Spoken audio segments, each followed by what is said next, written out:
Welcome to the Movie Vault. I'm Ben. Ben, I'm Zach.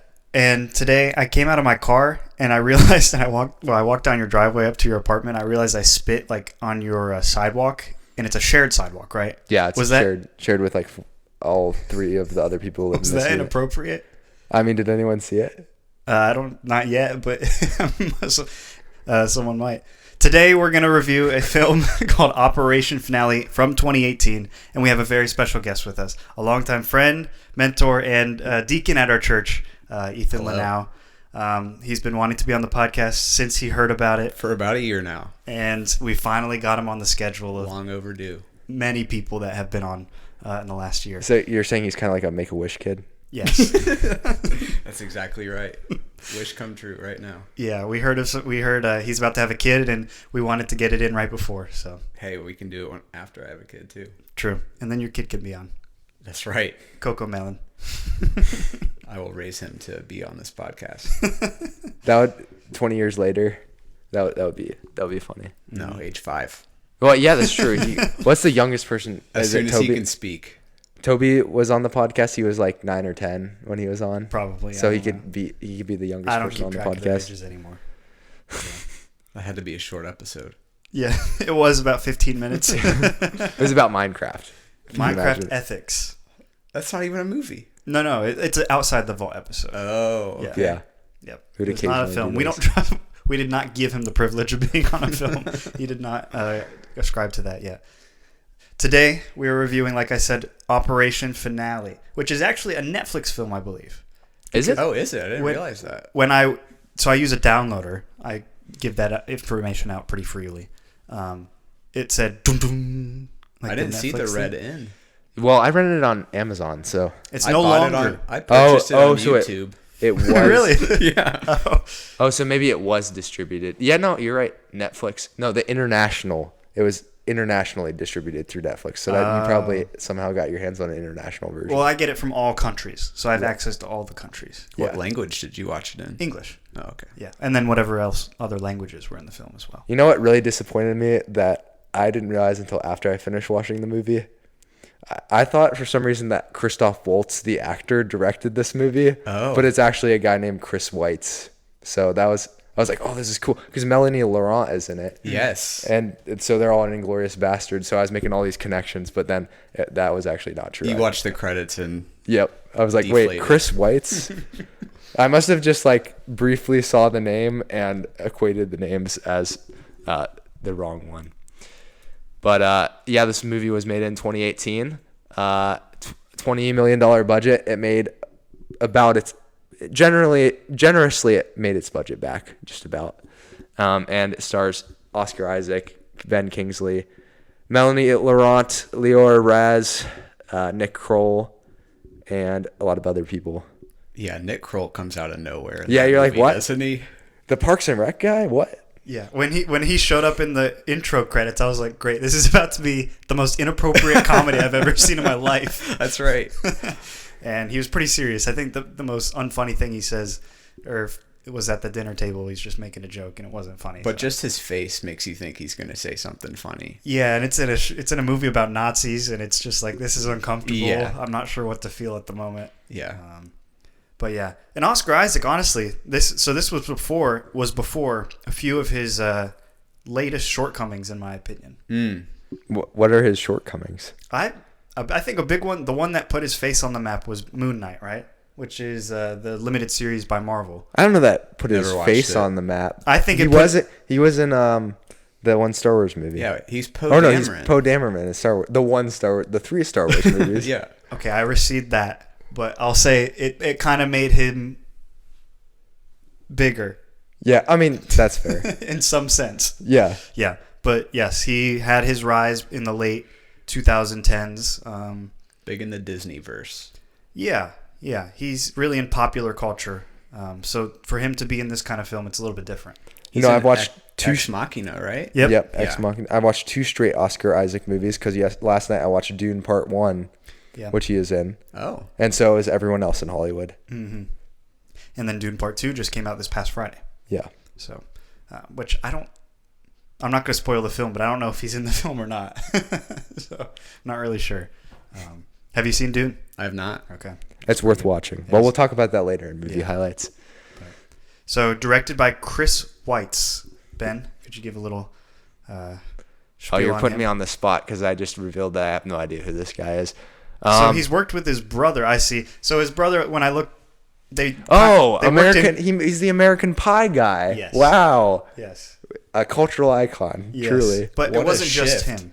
Exactly. It went from American Pie to the Nazis. He decided When he was needed the last American Pie movie made? Like 2011? probably. So 7 years later, he's getting deep. Well, he's probably like after the 11th American Pie movie. He's like, maybe I should do something serious now. Yeah. He's like, what has my life become? I need to do After the Naked Mile, he was ready to shift gears. Yeah. He also did the first sequel in the Twilight series, the New Moon. So this goes further towards our point.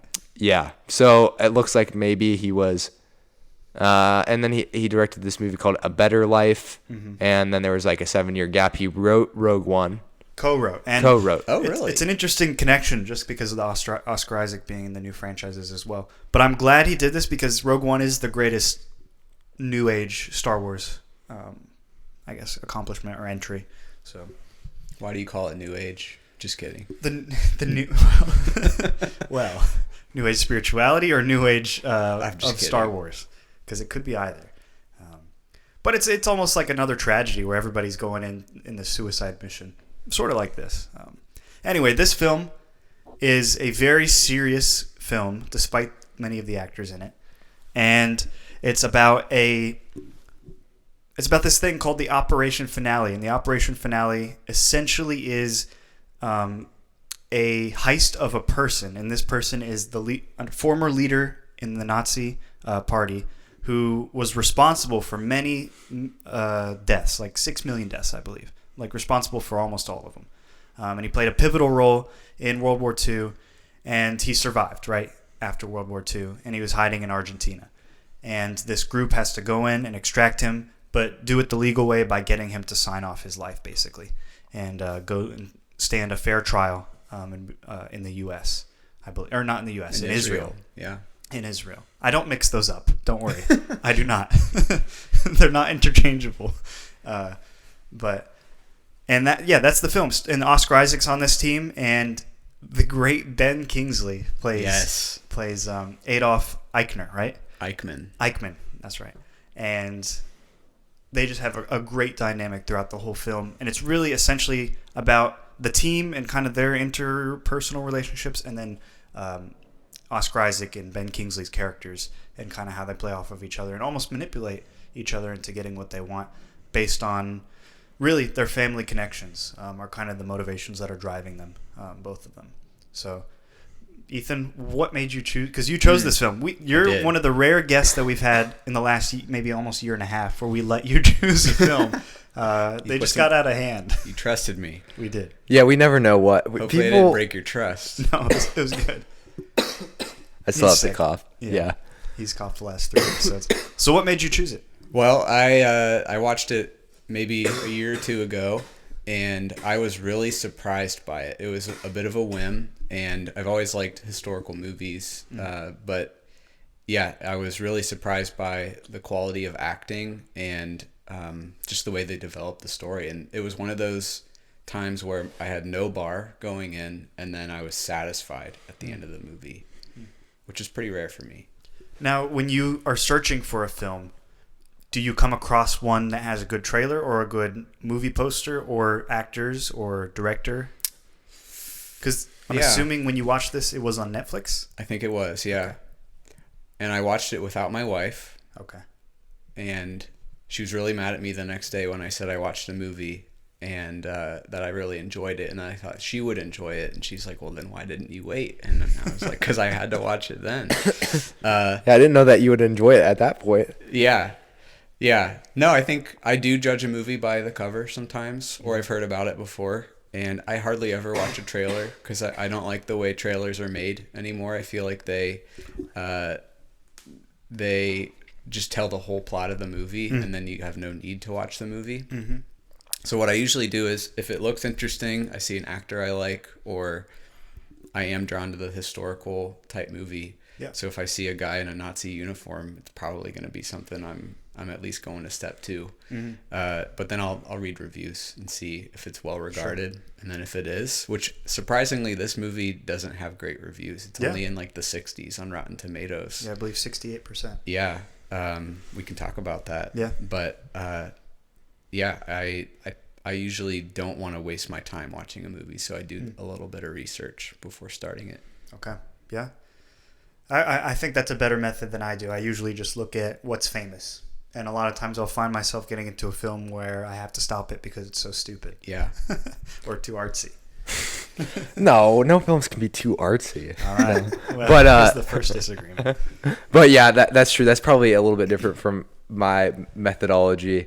But I might miss some films because I don't search for film. But it also is a pretty, like, I've kind of learned that over time that there's certain films that I've watched that I've been like, yeah, that film was all right, but maybe I did waste my time a little bit watching it, and I could have watched something better. And you don't need to watch, like, there's certain movies you just don't need to watch because you only have so much time in your life that you can devote to watching movies. So true. Like, you don't really want to waste it watching a bad one. Yeah, so and that's why when my Letterboxd reviews are skewed up, like it's like mostly 3.5 and up, I'm like, that's okay because that means I picked well. It doesn't mean like I don't have to have this perfect, like, it is a pyramid that is in the middle, right? And there's like bad, like movies. Every movie review on that app, it's always a pyramid. I think we're just used to the bell curve system in the U.S. Yeah, where the average is a C, right? It's three stars. But I think what is greatness? Yeah, that's the question, right? So what do you get out of a film? Well, you get out of a film a theme, something to make you think or to spur up a conversation or to relive a memory or just for nostalgia, right? Which might be interrelated to reliving a memory. But those are some of the reasons that we go into a film, and depending on what you're looking for is really dictates what you're going to get. So if you're looking to like be the cinephile of cinephiles, you're going to watch, disgustingly weird movies. Yeah. And you're going to be watching the Czech New Wave, the Caligula. But if you're other going movies into that shall not be mentioned. If you're going into it just for fun, you're going to watch Kung Fu Panda, which we've also reviewed, so you should check that out. It's actually a really good movie. And they're making a 4th this year. Oh. It's probably worth watching. I think so. But so on the range of that, and I'm just gauging you a few questions before we get into the film. Where would you say you stand, you fall? I think I probably fall more on the entertainment side of the spectrum, but I don't like watching a movie strictly to be entertained. Like, I want to walk away from a movie and my thoughts are provoked in some way. Like, I like to chew on it for a little bit. Think about what I watched, think about the themes that came up, think about the story and how it was developed, or the characters. If it was just something cool to see, I don't think I'm fully satisfied. Okay. So like an action movie that has a horrible plot but has really great explosions, it's not doing it for me. I think I'm there with you. Yeah. Michael Bay. See ya. Although the first time I saw Transformers, which I was in middle school, again, the bar was real low. I had no idea what I was walking into. It was a kid's toy. And then I see this very realistic Optimus Prime, and it was pretty sweet. The first time ever. But talk about going downhill. Yeah, definitely. So getting into the film a little bit, speaking of downhill, really there is this... we can do first reactions real quick. So after watching this film, what I thought was, this seems like a commentary on a film that took place outside of this film. It seems like it's talking about events that didn't take place, because it is. And it's really just a commentary on the after effects of this Great War. And it doesn't have to explain what happened. It's assuming that what happens is common knowledge to everyone. And World War II is taught about in elementary school, through middle school, through high school. It's just commonly known, especially... through college. Yeah, and you get different takes on it, right? But generally, what is known is that, the people fighting the Nazis are good and the Nazis are bad, right?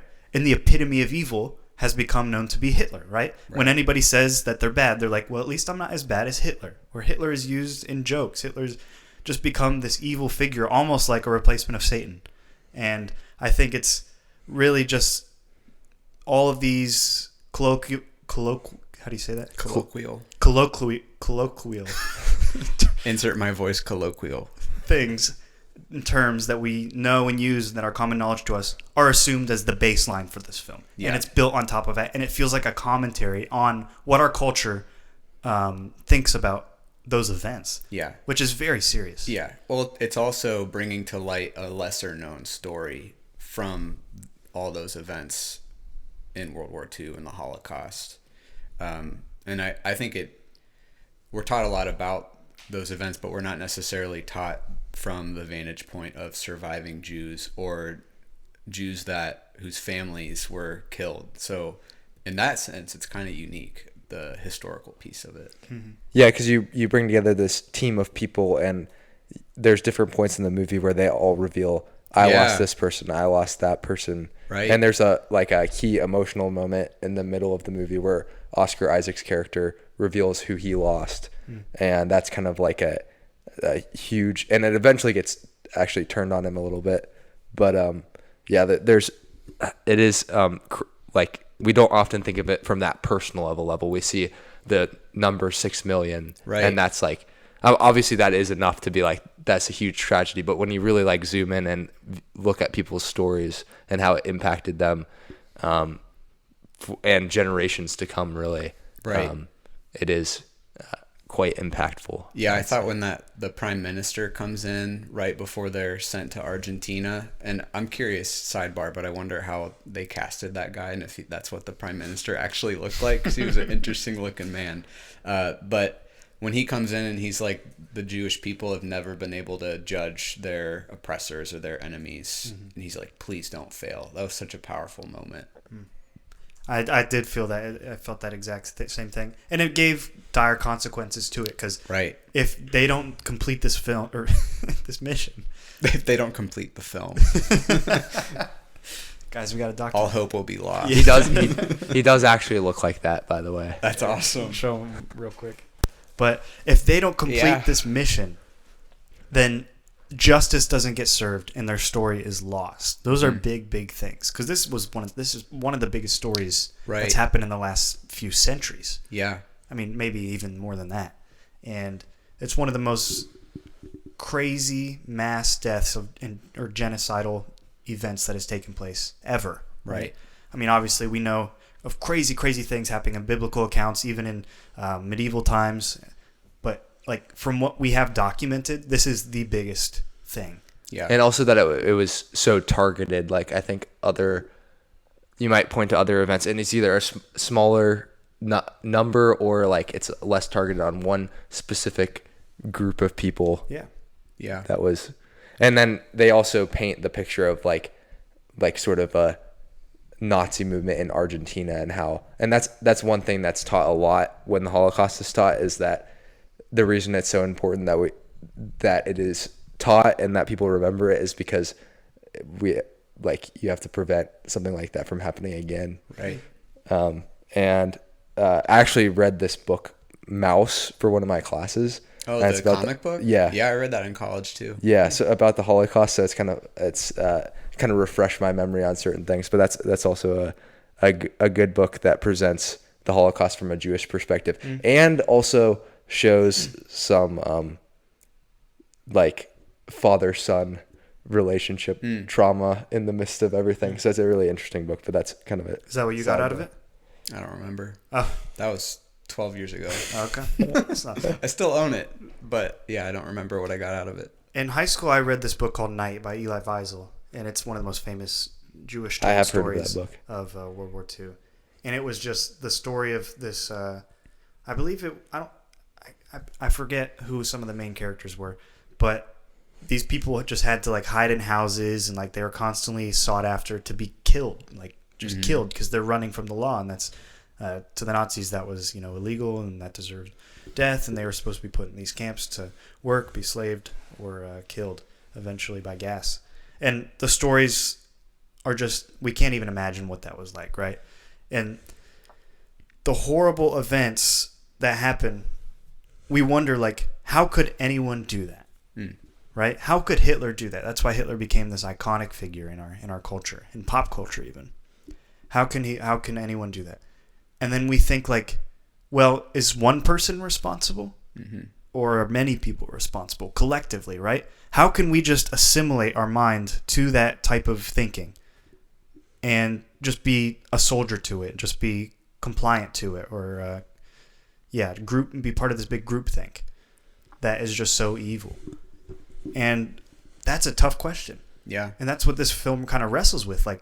Who is responsible? I think one of the lines that Ben Kingsley's character had, and I'll call him by his real name, but he said, that was Germany. He's like, are you going to put a whole, country's sins on me? He said something like that. Yeah.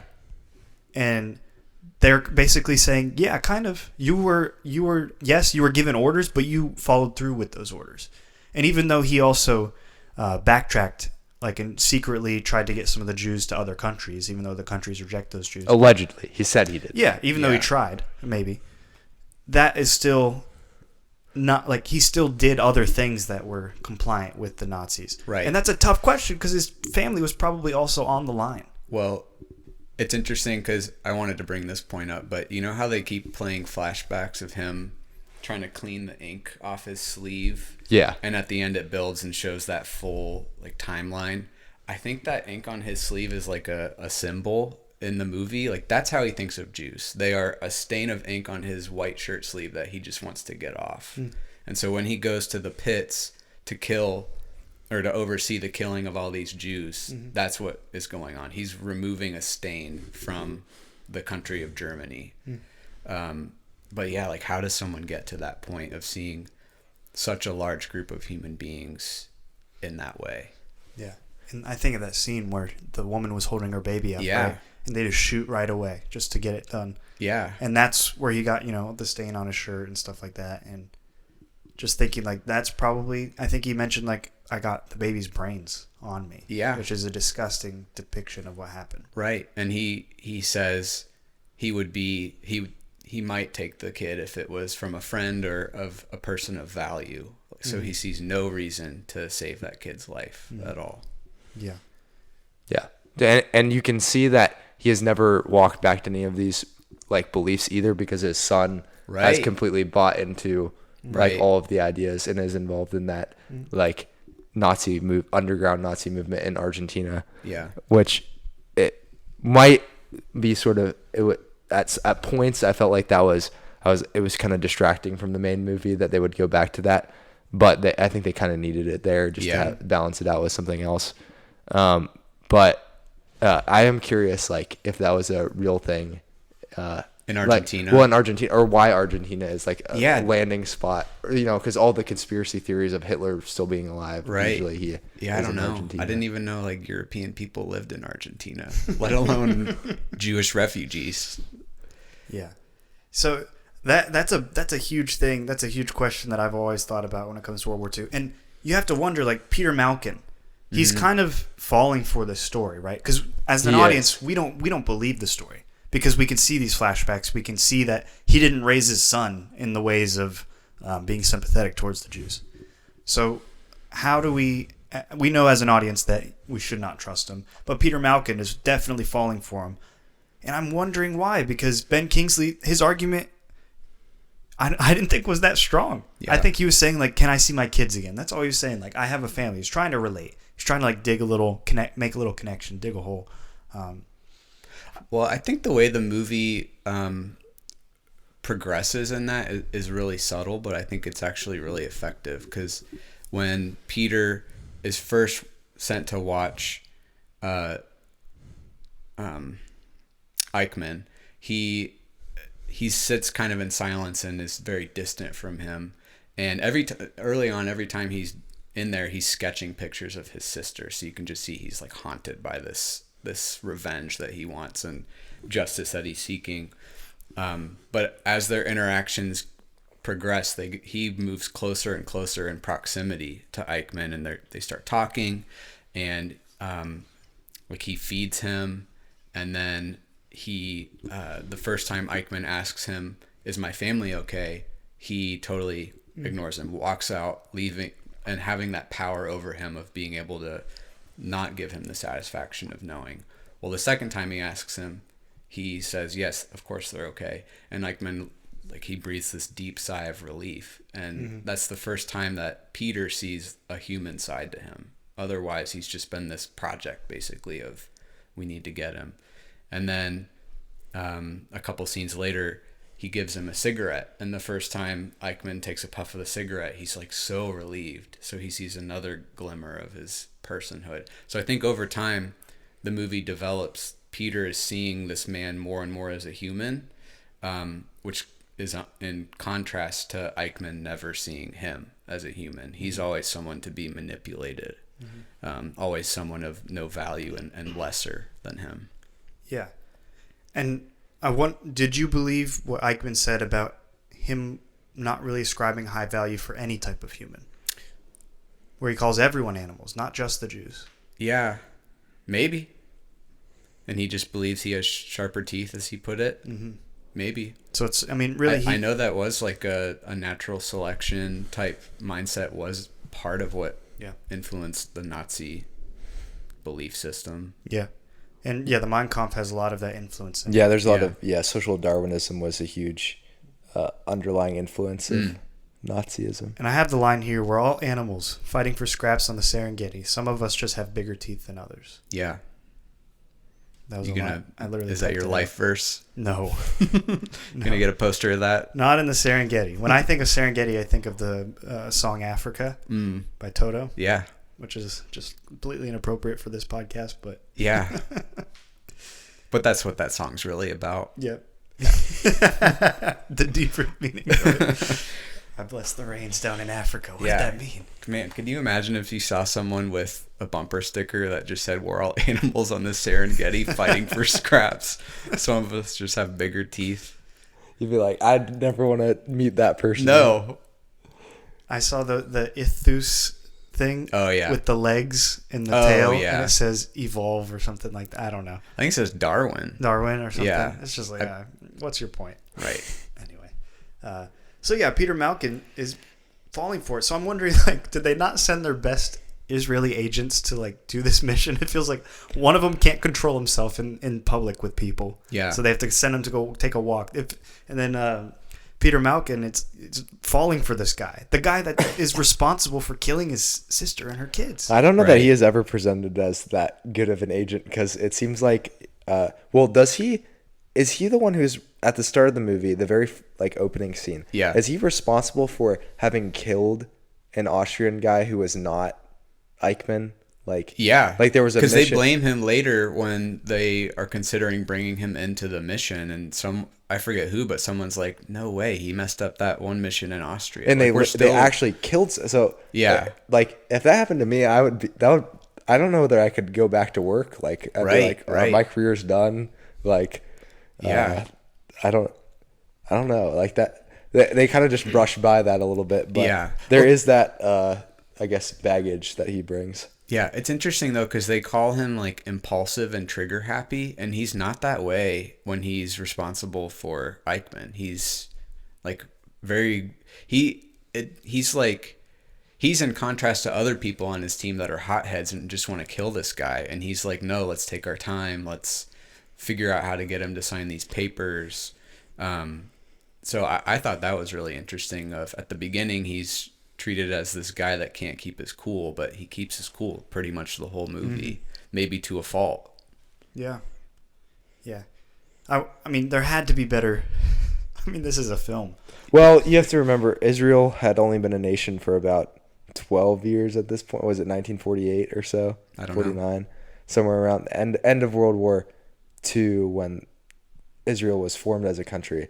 So, the Mossad agency is only as old as the country. So I don't know. I mean, who they had, everyone's new to this country. There's a lot of, All right, I'll give him a break, Ben. I'm sorry. Yeah. So do you guys think he saw right through Eichmann the whole time? It's hard to tell. I kind of thought he bought it a little bit, and then when Eichmann, which I couldn't really, what I don't understand is what Eichmann's play was. Right. Because he was clearly manipulating him, because as soon as the doctor is giving him haloperidol to sedate him, he starts saying all this he uses the example of like the brain getting on him, and Fruma being not human, or he starts bringing Fruma into it, and it's like very opposite of anything he's been saying for the last like. So was his whole point just to build it up so he could like break him emotionally, have some sort of like, he kind of saw the writing on the wall that he was going to get deported no matter what, so he'd have to sign, but at least he could get this final moment of like, I have something over you. Right. I think so. The interactions between them throughout the movie, it's kind of like a long-term negotiation. And I think when all the times Eichmann doesn't agree to sign, and his thing is, I don't want my story to be told through this lens. Like, I don't want my history to be distorted. I think he's being truthful there. Like, that's what his motivation is in not going to Israel, is he doesn't want what he believes he did and what he believed to be right to be said as wrong. Like, he's so convinced that what he did is right and good. So when he's kind of cornered at the end, he knows he's about to be extradited, or whatever the term is. He has one last ditch hope of just being killed there rather than being put on trial and being exposed. And getting back to like when the prime minister tells them don't fail, that's something that kind of sits over all the members of this team, all the people, like the three men especially, who just want to kill Eichmann right then and there. That would be failure, but they don't think it is. They lose sight of justice needing to be served and think that vengeance is justice, but that's not the way the movie presents it, and we would agree that's not just. So I think Eichmann is trying to dodge justice, and that's his last-ditch effort at the end, is to finally pull that full manipulation trigger and convince someone to kill him. Yeah. And because the movie's dramatized, it's the one that is the closest to him throughout the movie. You've seen their relationship develop. That's who's going to, of course, have to make the decision of whether or not to kill him. Yeah. I was reading briefly through the real life story, and it seems like, in a general sense, like, it is what actually happened. It's just those personal moments that were probably, I imagine, had to have been dramatized for the film, because they probably don't even really know who talked to him or what anyone said, really. Yeah. Yeah. And you said something interesting that I was going to bring up, that the movie presents justice as this thing that can be satisfied by revenge. That the way for the right path forward is for them to bring this guy in and put him through the Israeli I almost said American again. Israeli judicial system. I can't say it. What was the colloquial? I can't talk today. But if it has more than 3 syllables. Yeah. Judicial system, so that he can be, his crimes can be atoned for. And, that's fine. And they did do it the right way. They got his signature and everything like that. It was a little shady the way that they did it. They had to go in, under,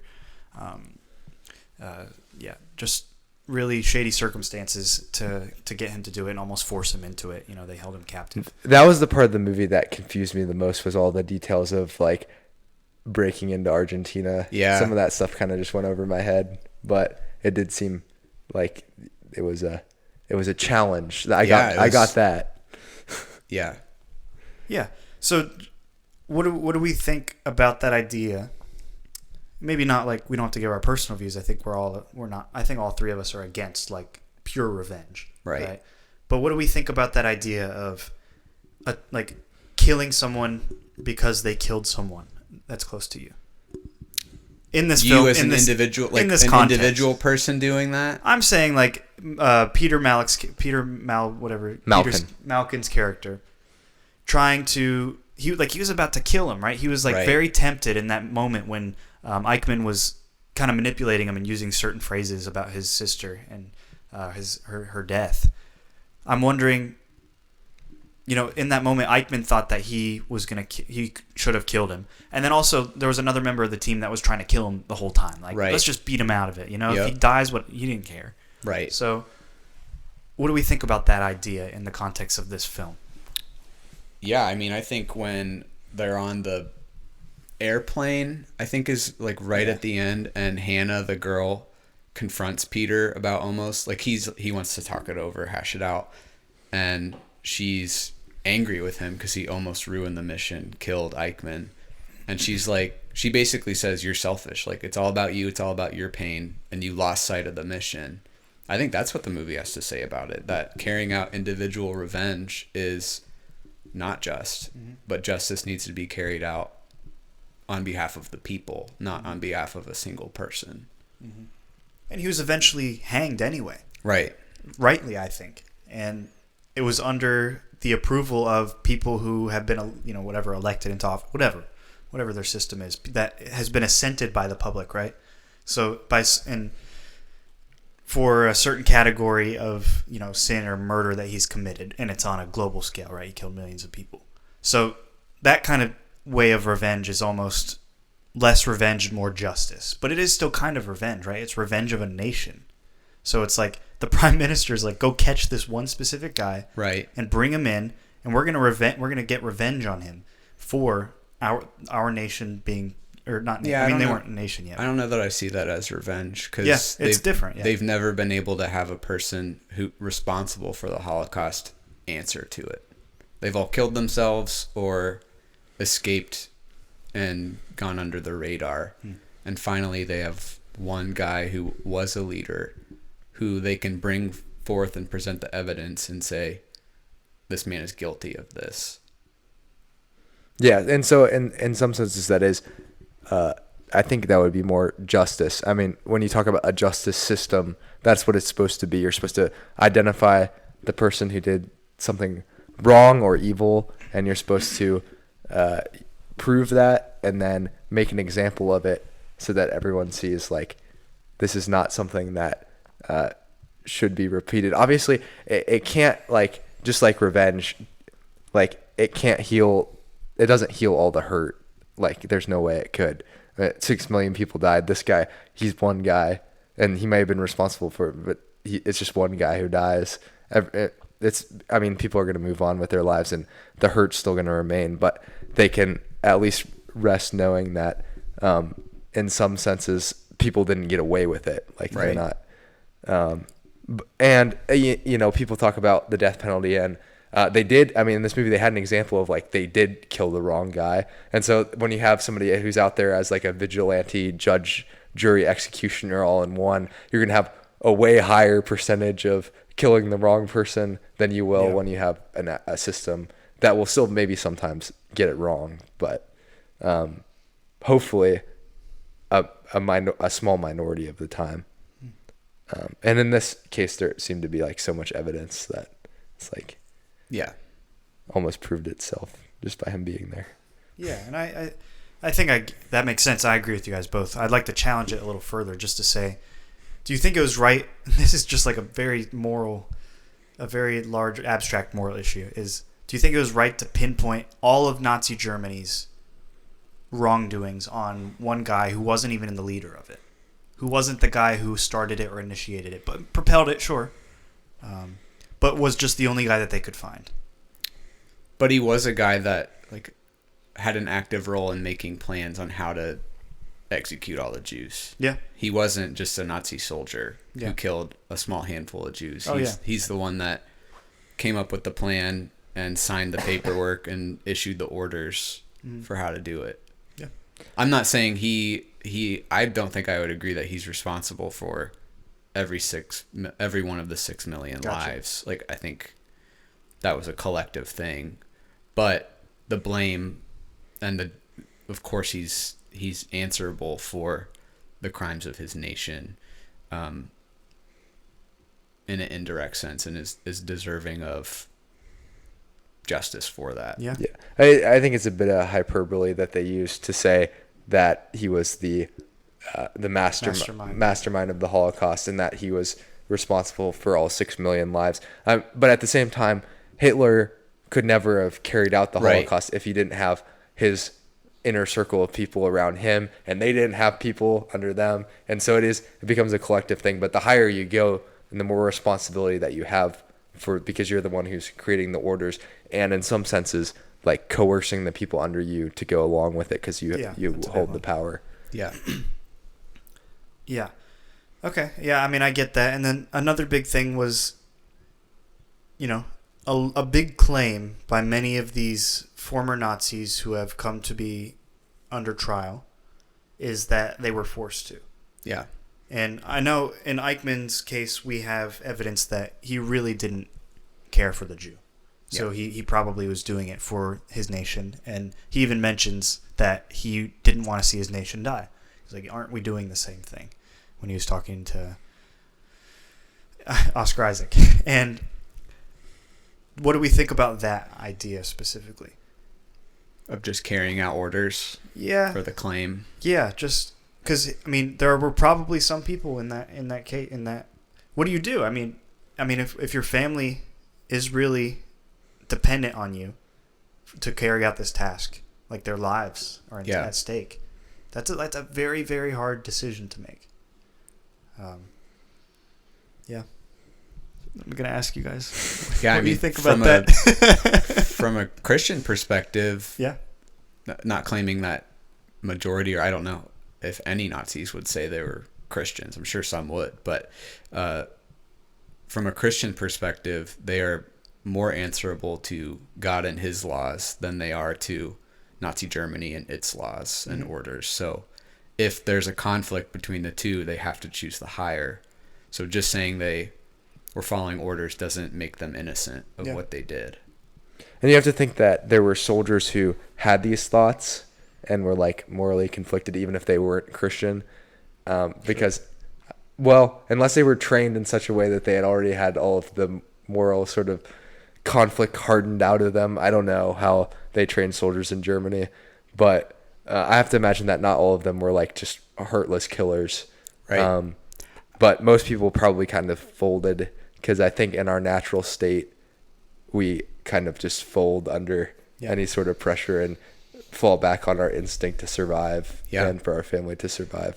And I think they were systematically convinced that the people they were killing were less than human. Yeah. I think there were a lot of people that genuinely came to believe that.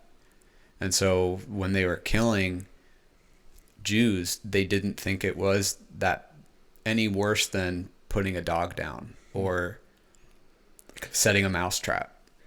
Yeah, because for the lay population of Germany, they would sort of eat up more of the myths that were spread about Jewish people that, I can't remember off the top of my head, but there's all these like crazy things that Jewish people could supposedly, cast spells on you. Oh, yeah. Like there's all these like wives' tales. And I'm sure the German government used that because you would think that the lesser educated population would be more susceptible. And those are typically the foot soldiers are going to come from those backgrounds. Right. That shares a very common theme with slavery. Yes, it does. And the social Darwinism is very crossed over in terms of like the elite classes justifying it through that and then everyone else just kind of following suit. Yeah.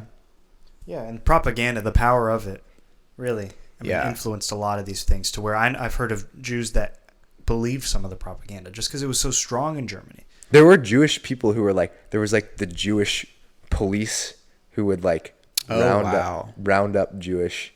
That was in Maus. That was something I didn't know about. Like, in pretty much in any the tax collectors. Yeah, I've heard that like in pretty much any scenario that is comparable to this, usually the people in power will try to use some people of, so if it's the Jewish people, you try to recruit some Jews to be part of it. It's just another tactic. Yeah, it is. That's persuasive. Yeah. Yeah. And just convincing people under this mindset, it becomes this collective corporate sin. There's no other way to put it. I don't know. So it's like use the S word. And now if you go to Germany, it's one of the most I think it's like it's illegal to their like view of like freedom of speech and stuff is way different because of all that has happened. And they're very pro-Israel now, which is interesting politically. But I'll just leave it at that. Yeah, I mean, for sure. And this film, I think, highlights a lot of that. Just the idea that Eichmann was claiming innocence almost, that his ideology was correct and that their ideology was incorrect. And they're all animals. That's his idea. So social Darwinism, we've said it. And that the survival of the fittest is what is the foundation that we live on, that only the ones who can survive and have more power are the ones who should and deserve to live. Yeah. And it's an unfortunate thing that there is no inherent worth in anyone, right? We're not, you have to make your worth or prove your worth. Yeah. Or some people don't even have the chance to do that. Or it's like your lineage. People think you are born into worth, or you're born into worthlessness. It's kind of like the caste system. Yeah, however you're born is, you can't change, and that's just how it is. Yeah. And I mean, there are some things, this is a claim, there are some things that you're born into that you need to stay into, but there are some things that you're born into that have no bearing on where you were born or who you are or what race you are specifically. And that is worth, because we believe that we're made in the image of God, blah, blah, blah, inherent worth ascribed. Right. And the social Darwinism standpoint is that we come from dust. And we did come from dust. We also believe that, but a more amazing There's dust. no breathing into the dust. Yeah, there was no breath of life. That was a really bad analogy that backfired on me. But we're tracking. But we come from fish. I'll just say a fish, and that, whatever. Single cell organisms. Yeah, we don't have to debate the particularities of everything. Yeah, let's not get into evolution. Yeah, because Christians had different views on that. I know, but the main thing is that we don't come from nothing. We've come from something, so we have inherent value. But this movie propels an idea that the Nazis propelled throughout Germany, forcing into other countries, that we are the best. And we need to make sure the whole world knows it. We need to spread our ideas. We need to spread our identity throughout the entire world, because the world needs to get to us. We don't need to learn from the world. They need to learn from us. We're not any worse off than the world. The world is worse off than us, right? I remember this is a hit on Britain. The Prime Minister once said that, it was like a couple decades ago. No. Oh. That it was more recent than that. It was that he said it was like, we are like the garden, and the rest of the world is like the jungle. Those who are technologically unadvanced, and those who just don't have higher medicine, those who don't have philosophy like we do, those who don't have all these great achievements of man that we have, need to become like us. So we're going to go subjugate them, and this gets it to canceled. We're going to we're going to go do all these things. And I mean, it really gets into all the colonialism stuff, that I'm not going to get into, because that gets very political as well. But that was the idea. We're going to spread our ideas, and using the name of God to do that sometimes, using the name of Mein Kampf or Nazi Germany or a nationalistic pride to spread. Yeah. And it's all stupid. Yeah. In Germany specifically, you have to remember, this doesn't at all justify, it just gives more context for what happened. They were economically destroyed after World War I. Right. And so hurting. People were looking for sort of a hero. I was going to use a different analogy, but I'll refrain. And so Hitler stepped in as that guy who could save them. And the easiest way to get people to kind of rally around you is to just cater to their basic, you're German, that makes you awesome, that makes you the best person ever, you're speaking what people want to hear. Yeah. And naturally they'll follow. And it was he didn't start rounding up Jews right away. It was a slow process to build up to that point. And even when they started discriminating against Jews, it took a while before they started actually killing them. But that was so they could just nibble at it piece by piece and just kind of fall into the path that had been laid. It is always still strange to me. And there's lots of history that I probably don't understand as to why the Jewish people specifically became the target. Right. But I think generally it was the Jewish people had always been kind of transient throughout Europe and never really had a home, and had been subject to other forms of discrimination earlier that weren't as extreme. But they were an easy target. Is generally the powerful people go for vulnerable populations. Right. So I want to connect two ideas that you brought up. the idea of personhood and like personal dignity and the idea of justice, because I think this is brought up by the movie, whether the writers intended it or not, I don't know. But so the people that wanted to just kill Eichmann rather than bring him back to Israel, I think I already said this, but I think it's fair to say they didn't see him as fully human and deserving of the trial.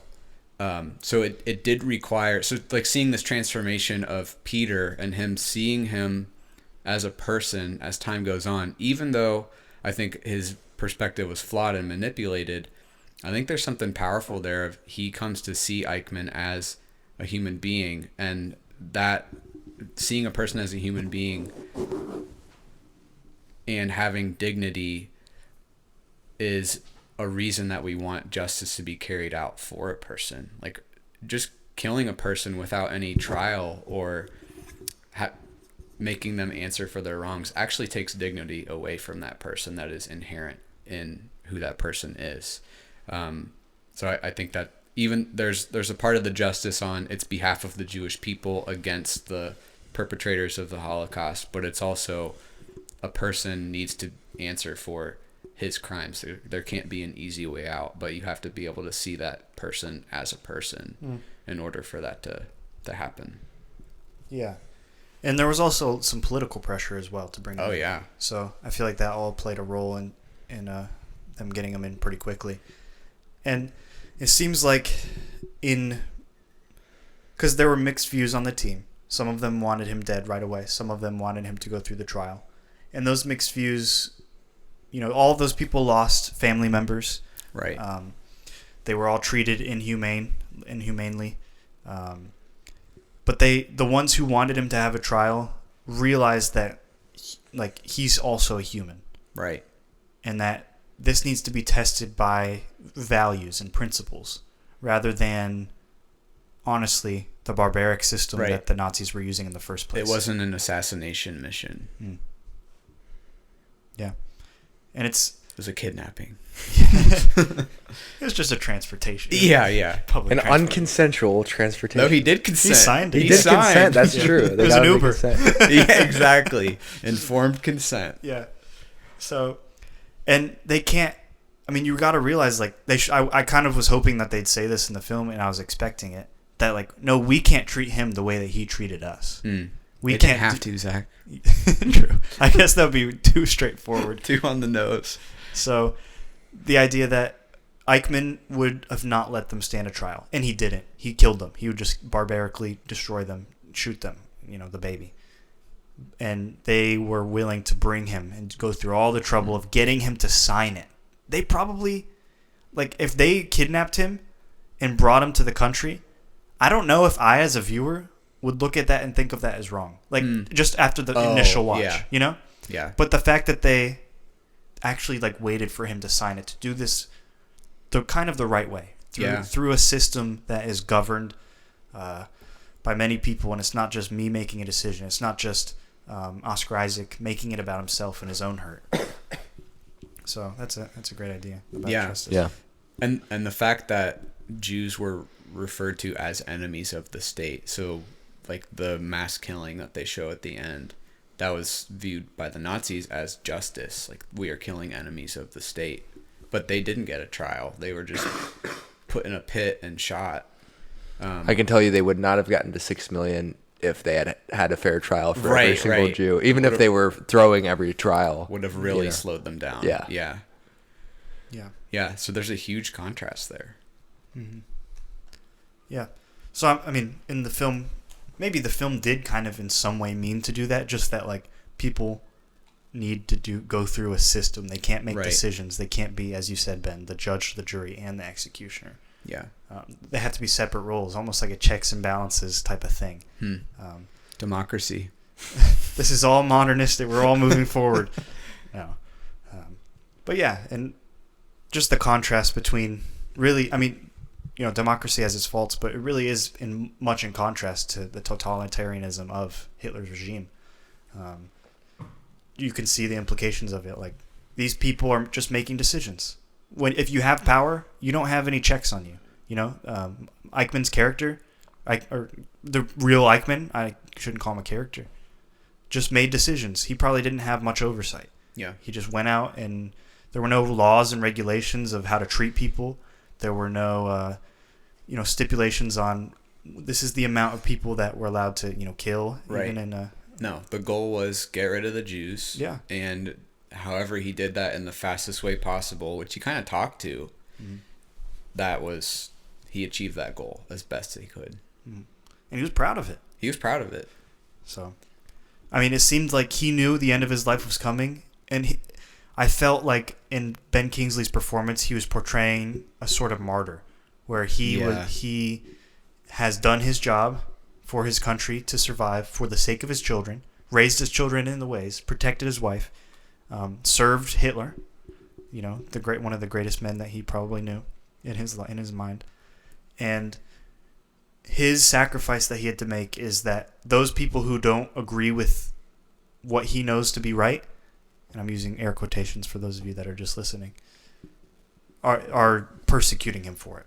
Yeah. And bring him to death. And all he wants, he doesn't want the systems to change. He doesn't ask for any of that. He just wants to see his wife. He knows it's the end. He just wants to see his wife. That's his only request that he makes. And that's probably genuine, I think. And it's sad because it seems like an infection. It seems like the ideology is just so deeply rooted inside of him. Yeah. And you can't imagine him changing. So. Do you think, when you become that, you would need a supernatural event to happen to you? The Holy Spirit, yeah.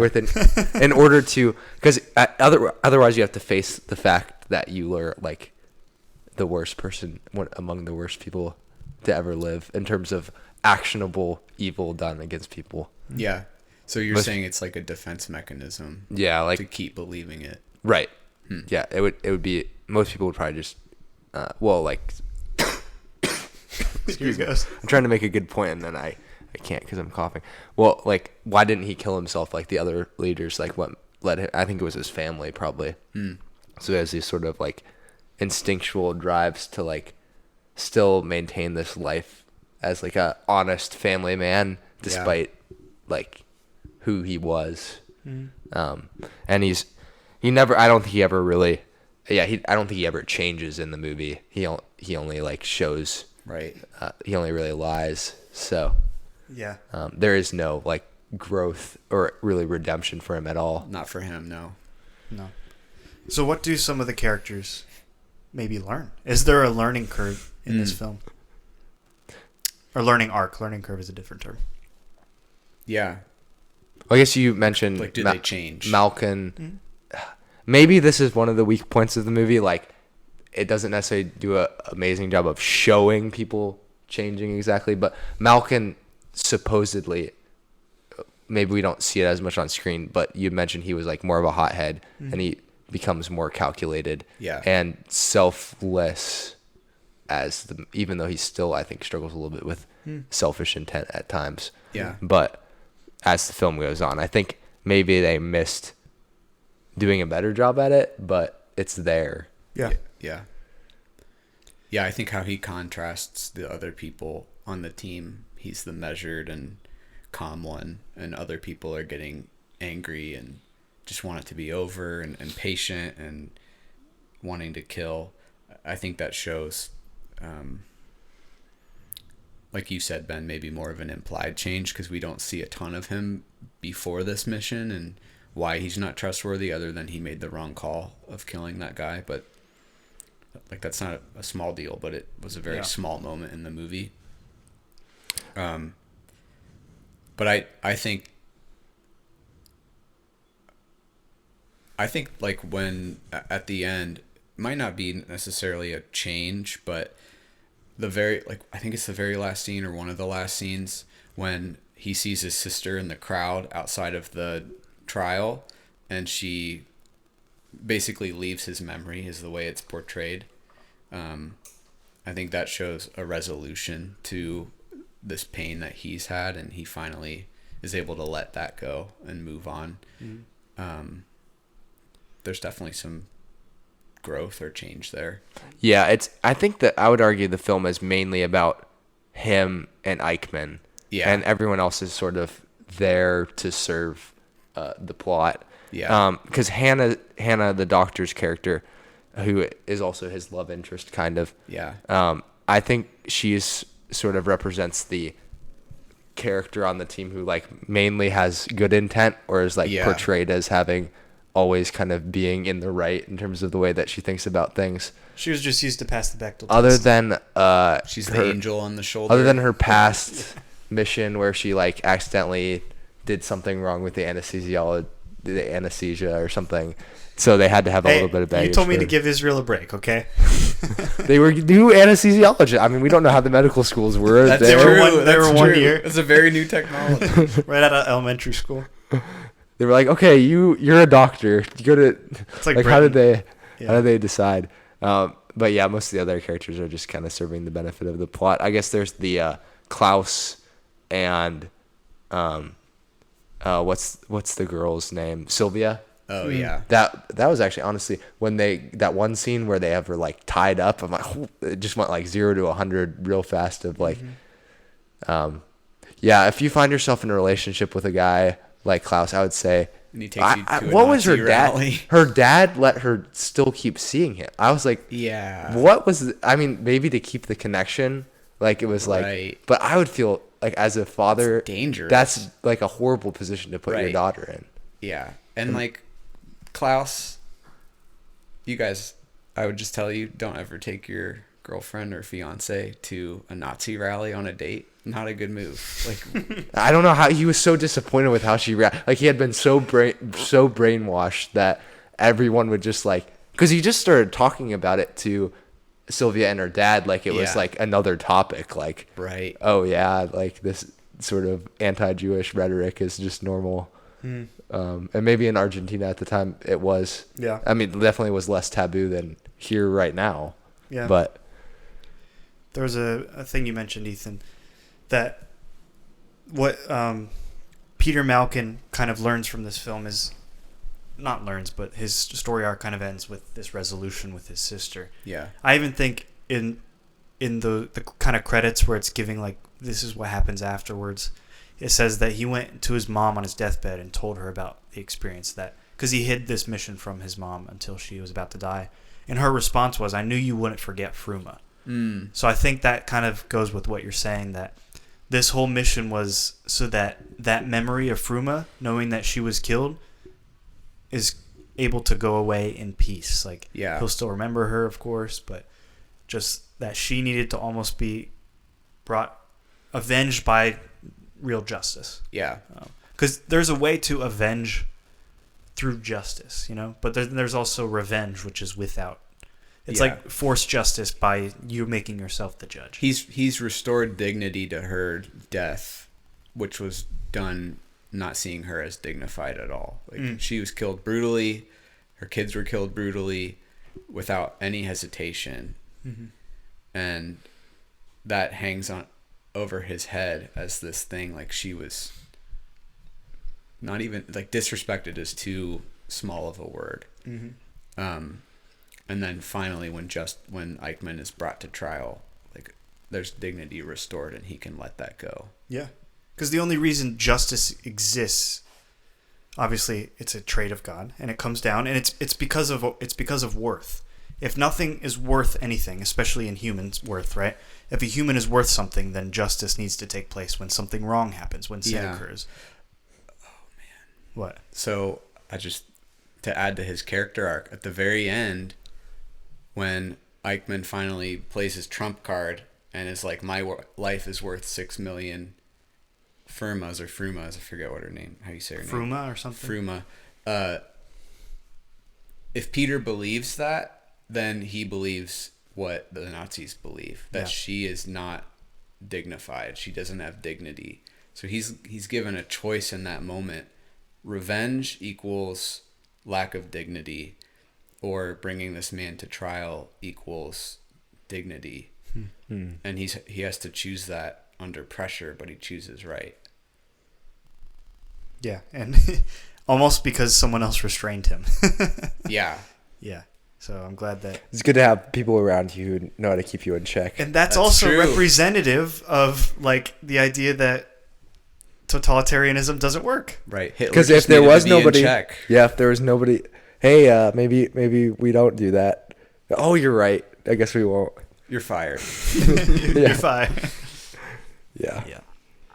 Yeah, that's a great thing that you pointed out. Just the distinction between Eichmann's ideology and what the Jews there, some of them were thinking. Just there are so many clear, visible opposites between those two ideologies portrayed throughout the film. Right. And they don't state it, right? They don't state the thesis of the film.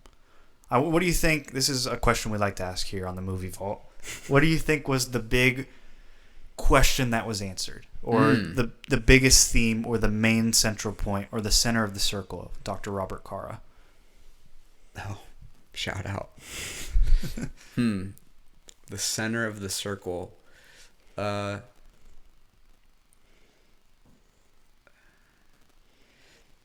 first thing that comes to mind is justice important? Yeah, I think I would agree with that. I think the conversations we've been having around justice and revenge, I think that is the core of the movie. And then, of course, it moves into human dignity because those two ideas go hand in hand together. Yeah. Even are justice and revenge the same? Maybe that's a question it's asking. That's a great theme, yeah. I think also, like, this is maybe even just underlying the whole film. It might not be the most center of the circle. I think you nailed it, by the way. I think that's exactly right. It was with Ben's help. Yeah, checks and I just agreed with you. I was just like, yep, that sounds good to me. What gives humans worth? And it's unanswered, I think, but it's a question that is tested throughout this film, I think, through different circumstances. So, I mean, the Nazis believed that it was because of their race. Yeah. The Jews believed because they needed to, I mean, honestly, sometimes because of the Jews is also because of their race. Like, we need to avenge our race because we are important, right? Yeah. Because we are a people. And that's reactionary to the horrible events that had happened to them as well. But, yeah, I think justice versus revenge. I mean, the distinction between the two is in one, you are the judge, in the other, you're not. Right. So, yeah, without a jury. Yeah. One of them. The other one has a jury. So to kind of move away from the themes for a second. Oh, too much themes for you? Well, this has been nagging at me as I've been looking at the section on Wikipedia about the critical response. So one thing that I read on here that was like Metacritic's, like I'm envisioning this being an AI, but maybe it's somebody who works for Metacritic who comes up with a summary. But they said the movie is well-intentioned, well-acted, and overall entertaining, even if the depth and complexity of the real-life events depicted can get a little lost in their dramatization. So that was. I read that exact same review on Rotten Tomatoes. They probably just copied and pasted it in there. I have one. So I'm kind of wondering, after having this like really long conversation about all the themes of the film, I'm kind of wondering whether that is still a criticism of the film that is merited. What do you think? My initial thought is that where we've gotten, like in terms of like talking about these themes, I think the film presented the themes pretty well, but I think it still fell short of being like a truly transcendent film. But it helps that the topic that it's bringing up is so important, right? That I think you can forgive a little bit of maybe like the plot is and the way it's constructed, I think, is fairly cliche to use that word, but on the other hand, there's a lot of buts in this sentence. I'm thinking of all the reasons that what I'm saying should not be. He's talking to himself. But on the other hand, you could argue that maybe because of the topic, you don't really need a super innovative way of telling the story. You just need to tell it. Right. Yeah. If this movie wasn't rooted in history, I would completely agree with that statement. But we know the history so well, so we can add our own interpretation to the story that they tell. Yeah. But like the movie in and of itself, I mean, I think it does. I don't think we were going too far away from the script in what we discussed. Yeah, I think it was good. But I don't know if it was the intent of the movie per se to provoke all these thoughts and themes. No. But it doesn't have to be. We can always sort of... Right. It becomes its own thing after it's been made. Right. That lives and breathes through the viewers. That's what art is. Yeah, but I do think... Yeah, I think there are... I think there were intentional decisions they did to create these contrasts that we've been talking about, and like seeing Peter's character arc and how he makes the right decision at the end under immense pressure and when he's been misled. Like, I think that presents it too. A lot of the conflict in the movie. Yeah, definitely. Yeah, I think there were a few missed opportunities. I think the whole Eichmann's son storyline fell flat for me, I think. Yeah. I don't think they really developed. I mean, there wasn't really a character there. Just make an hour, 30 minutes, and cut. Only leave him in for the parts that are absolutely necessary. Yeah. I think. I don't think that the Klaus Sylvia storyline really added a lot to the movie. Maybe it was... I mean, I think the point of it was to show evidence that Eichmann had raised him in his former ways, so like in his current ways, sorry. So this is proof that like Eichmann is lying, right? He's kind of playing the game. So I think there are other ways that they could have portrayed that Eichmann is lying, besides giving his son a little story that isn't really well acted and is kind of gruesome and violent. Yeah, and probably unlike the rest of the film, is not, I would guess, is not based on reality as much as the other parts of the movie. Like the maybe there was like there was lots of documented evidence of him being involved in like a Nazi movement in Argentina, but I kind of would doubt, like, as compared to what has been documented about the Eichmann extraction. Well, with how careful Eichmann was of hiding his identity, it makes you think like he wouldn't risk becoming part of a Nazi movement. That's a big thing. That's a good point. I think another thing was Eichmann and Oscar Isaac don't really meet each other until about a third into the film. I know. So I thought that was also a missed opportunity. And I think that's the last 2/3 are pretty continuous, but the first third, there are a lot of time jumps and it's moving a lot, and they're assembling the team. And there are a lot of characters as well that aren't really developed that much. I think they could have cut down the cast a little bit, left Nick Kroll and put him in a comedy somewhere, maybe. But some of the other team members didn't really need to have any. Yeah. They didn't need to assemble a team. There were like 3 team members that I swear didn't even speak. Maybe that should have been more of them though. Yeah. I mean, keep the prime minister's scene. That thing's great. Yeah. I just think you trim the cast. You honestly trim some of the film without the son stuff, and you cut out some of the beginning parts where they're assembling the team. It's just not as important. Yeah. I think they wanted to give some action, a lot of action. They had a car chase, stuff like suspense. That. Yeah. And I thought that was good, but I think the point of the movie was really Eichmann and I'm so sorry, Peter. Yeah, and that's, I think, what saved the movie ultimately was that they made it about Eichmann. Oh yeah. I mean, it wouldn't be the same movie without them specifically honing in on the relationship between the two. But if it was strictly like a movie that's been like compared to this movie is Argo, which is about very similar movie. But that movie is much more about the extraction itself. Yeah. And it's a really good movie. I like this way better than Argo. But yeah, I think it has less heart. Like Argo has less heart than this movie. Yeah. This movie, because of that specific interaction. And Argo was like nominated for Oscar. It might have even won. Did it really? It was definitely nominated for Best Picture in the year, and it's like one of those movies you're like, really? Like this movie that's the best we got. But anyway, it was a bad year. Must have been 2014.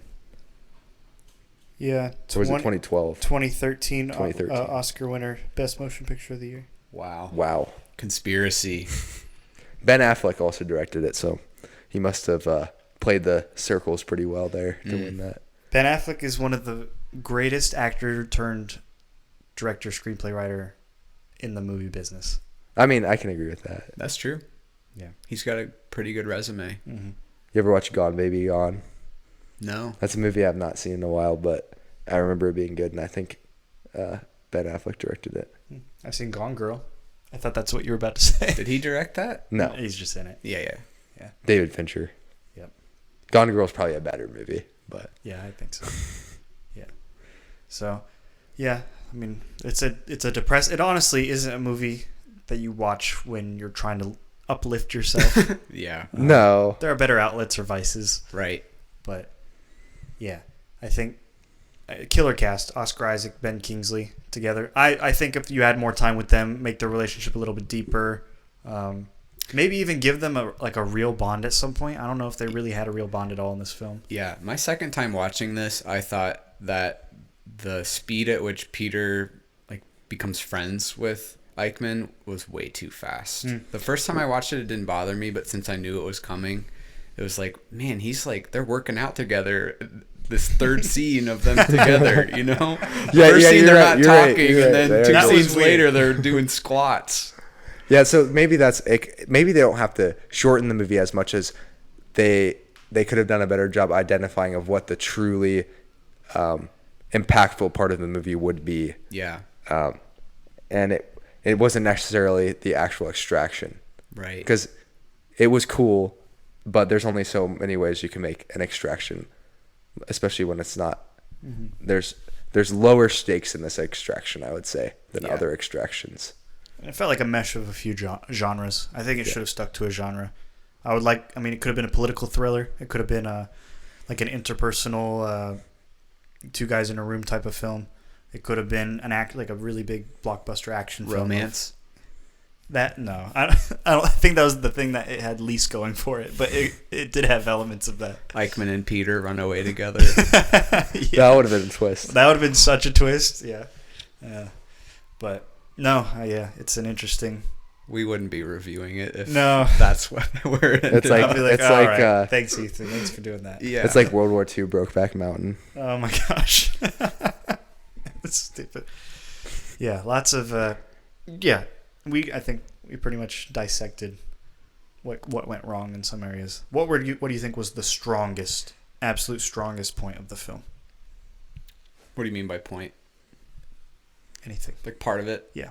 Sorry. I use words that I assume people are hearing what I'm trying to say when I say it so incorrectly. Yeah. I think Ben Kingsley's acting was really strong. But yeah, I mean, we keep coming back to it. The relationship between him and Peter, it's what carries the movie forward. Yeah. Those two, I think those two performances, along with the dynamics of their relationship, is what carried the movie. I think Oscar Isaac is a pretty good actor. He's a good I actor. have to say. Thought it was the shaving scene. Yeah. We had the knife right on the Straight neck, razor, and everybody just kind of paused. I was like, oh no, what's he going to do? I'm kind of joking, but it's also a really good scene. Yeah. Yeah.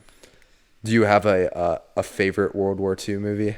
Ooh, that's a great favorite of all time? Yeah. Great question. I mean, Saving Private Ryan is hard to beat. That's a great movie. It's so good. I've not seen it. That's a great movie. Yeah. Which I know is it's got to be up there in most famous movies that I have not seen. It's just a really... And I've seen half of Schindler's List now. That's a good movie. Because I watched half of it in class. Extremely sad. Yeah. Oh, my favorite, though, I think would be Inglourious Basterds. That's my favorite, yeah. Even though it's not accurate. Which is funny because it's completely revisionist history. Yeah. But, yeah, it's so well done that you can't be mad about it. That's also sort my of favorite, a revenge. That's my favorite Tarantino movie. Yeah. It's a revenge movie. Maybe it would be a little different conversation about morals, but I mean, yeah, probably. What's the best war movie ever? It's probably a World War II movie, so Inglourious Basterds still. They have some great Vietnam War movies. I would say my The Deer favorite. Hunter. My favorite's The Deer Hunter. I've never seen that. Yeah, Deer Hunter. Apocalypse Now is also very good. Apocalypse Now, Platoon. What's the other one? Full Metal Jacket. Full Metal Jacket. Kubrick. The Big Four. Yeah. I wish they had that with. There's so many World War II movies, and I think they made tons of them in the 50s. So you could watch, you could spend your whole life watching World War II movies, probably. But I don't know that I could name out 4 that are the World War II movies. Like, is Patton a World War II movie? Yeah, he was World War Yeah. II. So that would maybe be up there. I don't know. Now maybe I'll have to do a World War II movie dive at Was some point. Sound of Music World War II? Yeah. Yeah, there's Nazis in that. That one's a pretty, I mean. We That's need my more. favorite World War II movie. We need more War of 1812 movies. We need What more wars- Cold War movies. What wars have not been utilized enough? That's the question in movies. French and Indian War. Like, let's get some more of those. War is, it's a significant genre in film. It's mixed with a lot of things. So The Balkan Wars? Balkan. Oh, I've seen a great movie about the Balkan. It's called A Perfect Day. It's a great movie. I watched it for my history and film class, which was a great class, one of my favorite classes that I've taken in college. But the Balkan Wars, I mean, there's similar elements to this because there's genocide involved in the Balkan Wars, but it's like neighbor against neighbor. It's very sad. And the title "A Perfect Day" is like definitely a very ironic title. Yeah. No, I have a good question. What war has had the most films made? It's got to be World War II. Yeah, II? definitely World Just War because II. of time. The most people died Yeah, in. maybe living memory. Yeah. Yeah. It was a war that happened as cinema was ascending still. Right. But we have an American-centric Hollywood, you know? Yeah. I feel like their Vietnam Wars are up there, too. Well, yeah, Yeah. but there was definitely a fair share of like exploitation movies about Vietnam. World War II is 30 years on Vietnam War, right? Yeah. And war movies are often made, like, if it's not just set during wartime, but it's a war movie, it's usually telling a heroic story of soldiers, which I don't think everyone wants to tell that story about Vietnam. Well, now in a postmodern society, Vietnam war movies are great because it's like the system is bad. We just went and killed people. That's the story now, right? Yeah. So Yeah, that's where some of the anti-hero the thing about story. Yeah. World War II though, cinema played maybe same with Vietnam a little bit, but cinema was there at the beginning. Casablanca, like influencing the U.S. to become involved because Casablanca came out before Pearl Harbor and before the U.S. was actually involved in World War II, all the way through the war, after the war. So I think it's interesting. We just did the observe. Cabinet of Dr. Caligari, which was a reactionist movie after World War I, which is such an interesting concept because that was 1920 when that came out. Yeah, as soon as movies were invented, Was it silent? Yeah. As soon as movies were invented, they were already just reacting to culture immediately. Somehow, Giorgio Mele, in his crazy mind, somehow it was about reactions to culture. They call him. He was one of the first movie directors. He just made little short clippets, and they called him the cinematologist, which is the coolest title ever. Yeah. So, yeah, okay. World War II. I'd say my favorite genre of war movies is the Vietnam War. I just keep going back to that. Yeah, that's good. I think there's some cohesive cornerstones that help the Vietnam War genre. Tropic Thunder, great war movie. A little controversial now because of our particular character. Multiple characters. Yeah. But still, Dunkirk. Dunkirk. That's actually a good movie. That is a great movie. I just watched The Darkest Hour with Gary Oldman. He plays Churchill. It's good. It's really good. I need to watch that. And then 1917 I thought was fun. That's World War I, right? Yep. Yeah, that was okay. I thought it was fun. I said fun. I It didn't. was fun. It was Yeah. fun. You think it was a one-trick pony with its pseudo one-take thing? I think it was more style over substance. Yeah, I mean, yeah. That was sort of a trend. Didn't Birdman do that too? With Yeah, the but one take? they had substance too, in my opinion. You Yeah, a Birdman fan? I liked it. I'm I not. remember liking it. It's been a while since I've seen it. I've not seen Birdman.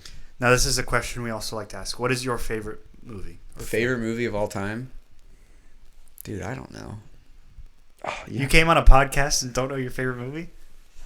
That's the Nate, truth. give us your four, like it's Letterboxd. Your Mount Rushmore. Yeah, what's your letterbox? That's a good point, Ben.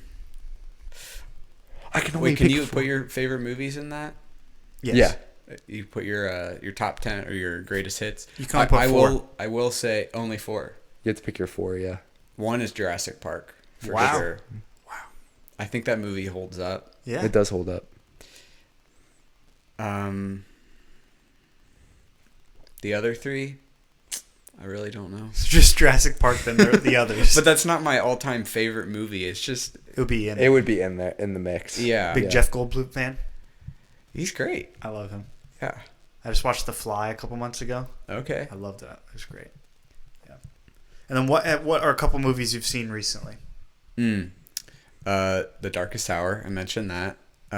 Also watched a movie called The Swimmers. Would not recommend. You told me about that. I just wrote my review of it. You did? I need to look yesterday, actually. I finished it. Race. It's a movie about Jesse Owens. Oh. It's actually kind of similar to Operation Finale. And also similar, Jason Sudeikis is in it, playing a serious role. Mm-hmm.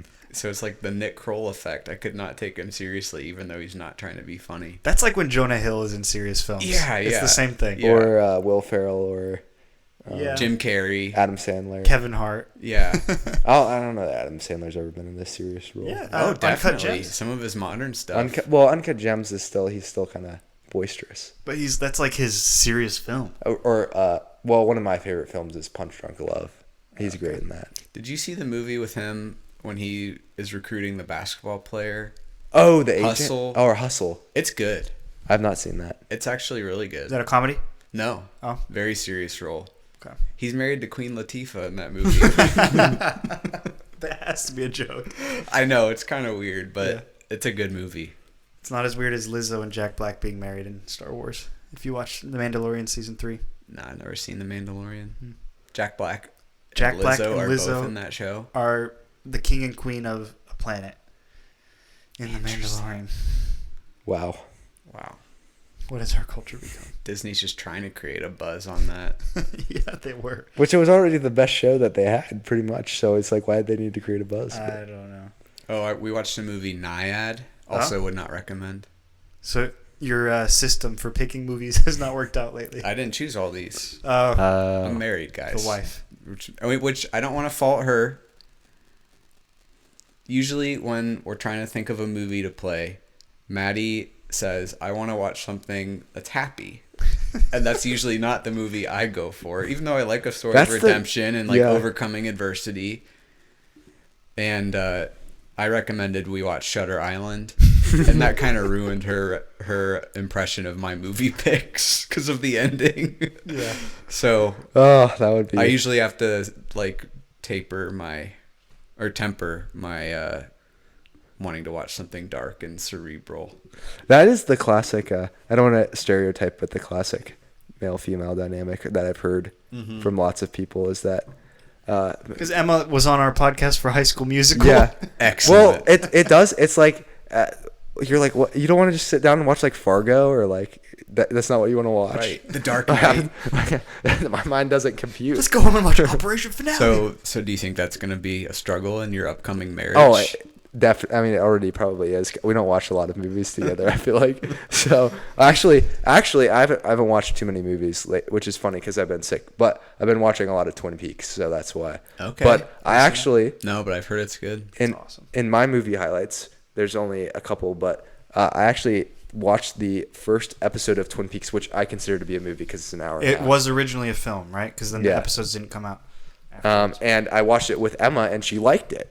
So I might be able to rewatch. This is a win. Through Twin Peaks with Emma, which will be awesome. Okay. This is a win. Because Twin Peaks is perfect because it draws you in with all the soapy drama. There's like a lot of sometimes you're like, is this just a soap opera? But there's a murder mystery, which women love murder mysteries. Yeah. If you haven't noticed. They love murder shows. I love how he said I'm not going to make a generalization. Now I'm going to make a ton of women love murder mystery. You know they do. And then so you got that, and it's like just enough of just enough lightness to balance out the the show gets very, very dark. And isn't it it's sci-fi, right? There's a sci-fi element. Yeah. There's like a supernatural element. It's insane that it was on ABC. I think it was that because it seems like they tricked ABC into letting them air it. They were just pushing the boundaries like Wendy's. They were. Oh yes. And they only lasted 2 seasons because of that. But no, they got a third. Well, eventually. But it's by David Lynch who directed it. He's my favorite director. Wow. So you know him. He's out there, crazy. Yeah. And the the show like is very well put together because it's also by Mark Frost, who I think reins Lynch in a little bit to make it cohesive. When Lynch isn't reined in, it's insane. We reviewed Inland Empire, which was his last movie, and is probably him at his most like unhinged. Yeah.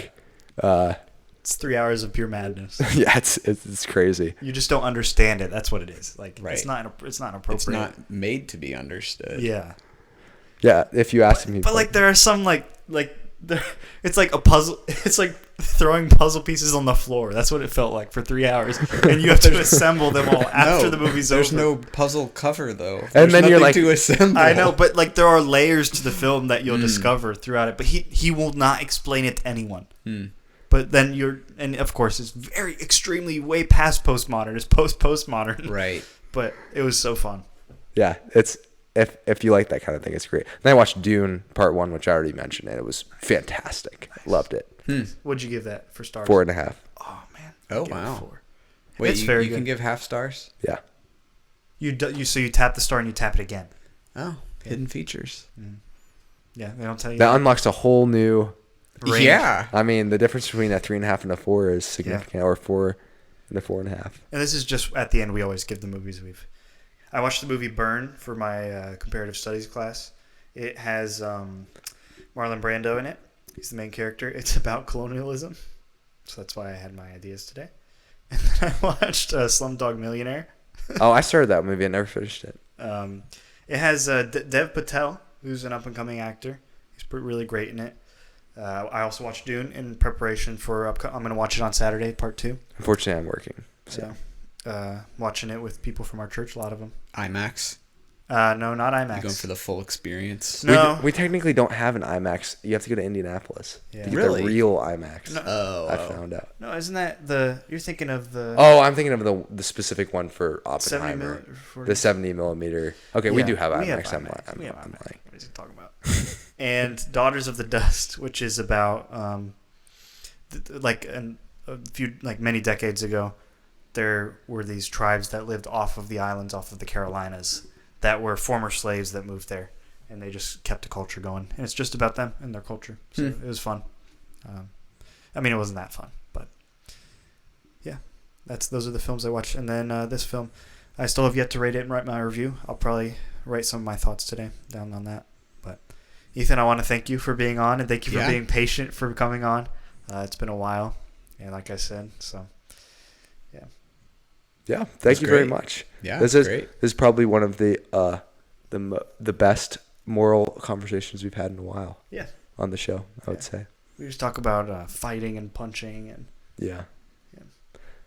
And normally we're like, normally you kind of held us back from our more aggressive take. No, I'm just kidding. I did? No. Are you blaming me for No, that? I was trying to make a joke. It didn't work. Oh. I'm just being honest now. Okay. Well, great. Well, remember how we would always like be super meta and talk about like, well, now we're talking about these things like I messed up a joke and now I'm talking about messing up a joke. Yeah. And then we talk about like how we explain being meta and that in itself is meta. And it's just the stupidest thing you can talk about on a podcast. Yeah. Yeah, we had to work through some things. Well, we could probably, if we put all those clips together, have like an hour-long YouTube video of probably talking about it. Have you had your 100th episode? Oh, yeah. Oh. Yeah.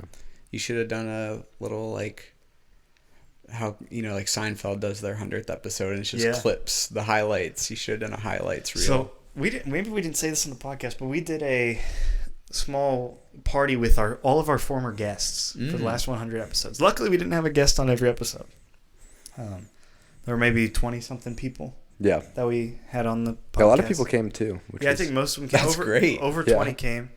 And we watched, what did we watch? We watched No Country for Old Men, which was great because it was not what people were expecting. No. The reactions to the film were like, some people it was like they had never watched a movie like No Country for Old Men, where it was like the end of the movie is this guy saying what his dream was like, and that was the closure for the movie. Yeah, I think one guy, when the credits came in, he's like, that's it? That's the end? Like, yeah, it's one of the best movies ever. Yeah. Although, that's not what Zach thinks. That's why. Yeah, I don't think it's one of the best movies ever. I like Javier, though. He's great. He's so good. Yeah. So yeah, it's been fun. This is a long episode. I think I didn't realize the time has flown. So when you have 3 people, you have 3 times the amount of things to say. So. That's true. The ratio works out because Right. we usually go an hour. So with that, don't name your child Adolf because many horrible men have been named Adolf in history. It's true. Yeah, you already have names picked out for your son. Yeah, we're not going Adolf. Yeah. Good. Yeah. Movie vault approved. That's what we learned from this movie. Don't name your son. We might do Klaus. We'll see. Ben is going to name his son Timmy. Timmy. That's the name that Zach has dubbed my hypothetical future son. Mm-hmm. I tell stories of his son on the podcast, and I always call him Timmy. Timmy. Mm-hmm. Timmy's gonna be great. Well, anyway, I got to meet my family for dinner in about 20 minutes. So, would you like to close the vault, Ethan? Let's just put him on the spot. That's a wrap. Boom.